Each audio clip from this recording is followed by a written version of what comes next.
Dito nyo lang matitikman at kami lang ang gumagawa ng garlic pepper beef dito sa Sampaloc. Matindi yung pinagkaiba ng fried chicken namin. Dito nyo lang po matitikman yung fried chicken na pinagsama-sama mga fast food chain. Isang tikim pa lang sigurado mapapabalik ka. Wala, hybrid na yung lahat. Ay, hybrid. Kasi pinagsama-sama, all in na lahat.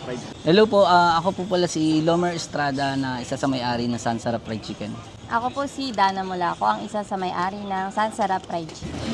Nagsimula ang Sansarap Fried Chicken last 2022 pa. Nakakariton pa lang kami noon, and then awa ng Diyos, nagkaroon kami ng maliit na pwesto. Sa pwesto rin ng nanay ko rin, bahay pa rin ng nanay ko. And ayun, nagkaroon na ng food cart. Bali, ayan po talaga, yung asawa ko po. Mahilig po kasi siya magluto, tapos trabaho din po siya dati sa Savory. Pero yung tatay po talaga niya yung tumagal dun sa Savory na chef po. Yung mga food po namin is parang kulang na lang ibigay na po namin lahat.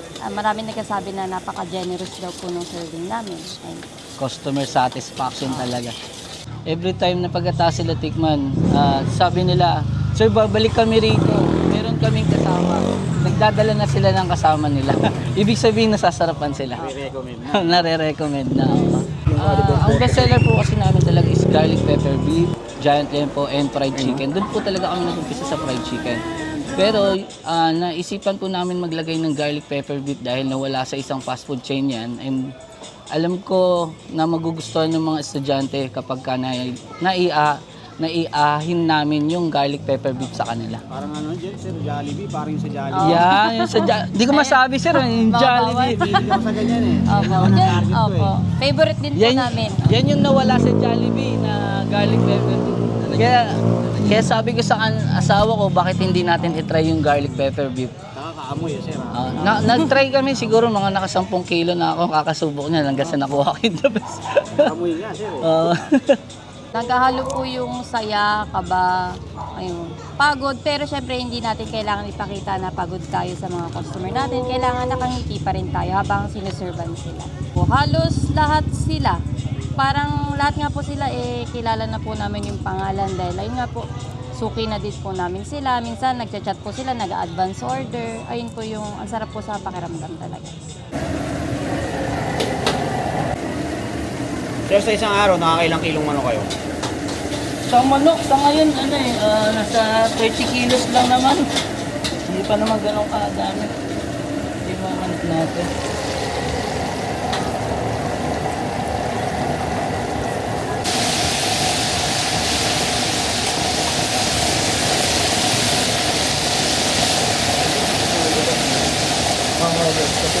Siyempre, malaking aral. Ito yung nagulat ako kasi bakit nagustuhan nila yung pagkain natin kahit paano lutong bahay lang talaga to. Ginawa lang namin para sa anak namin na si Sansa. Actually, yung pangalan na Sansarap nakuha namin dun sa pangalan ng anak ko. Ngayon, naisipan ko kasi mag-aaral na siya.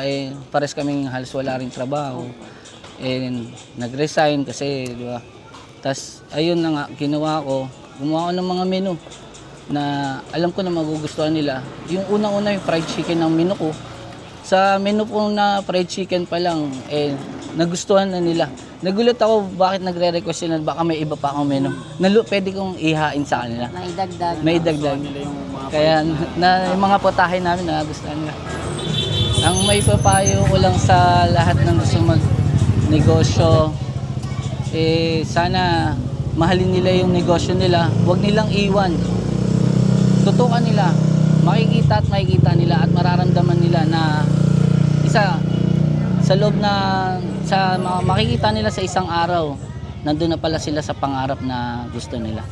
Sa 5 taon po, siguro syempre magkaroon po ng sarili naming pwesto, lumaki po yung Pwesto namin, yung mas mag-improve pa yung menu na lumawak ba? May dining area na dining maayos, area, okay. Meron kaming dining area na maayos at may marami kaming mabibigyan na trabaho.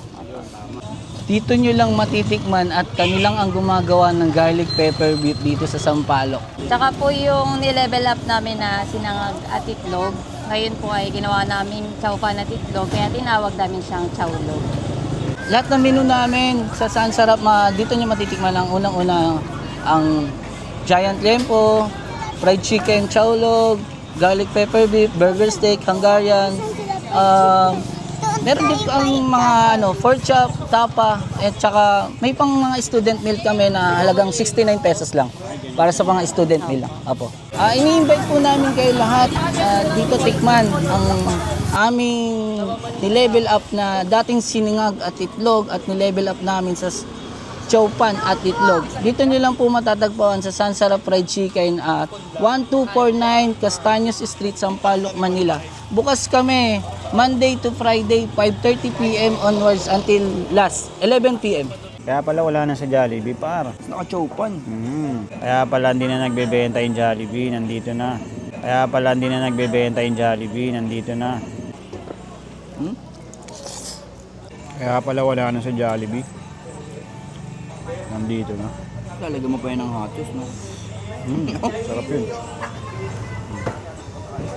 Hindi ganyan.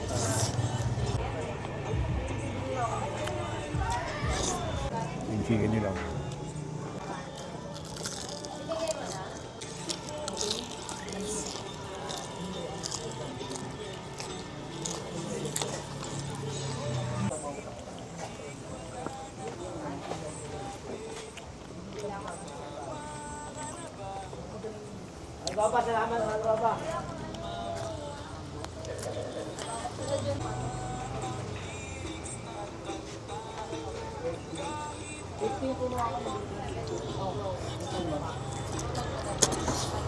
Diba? Ang laki.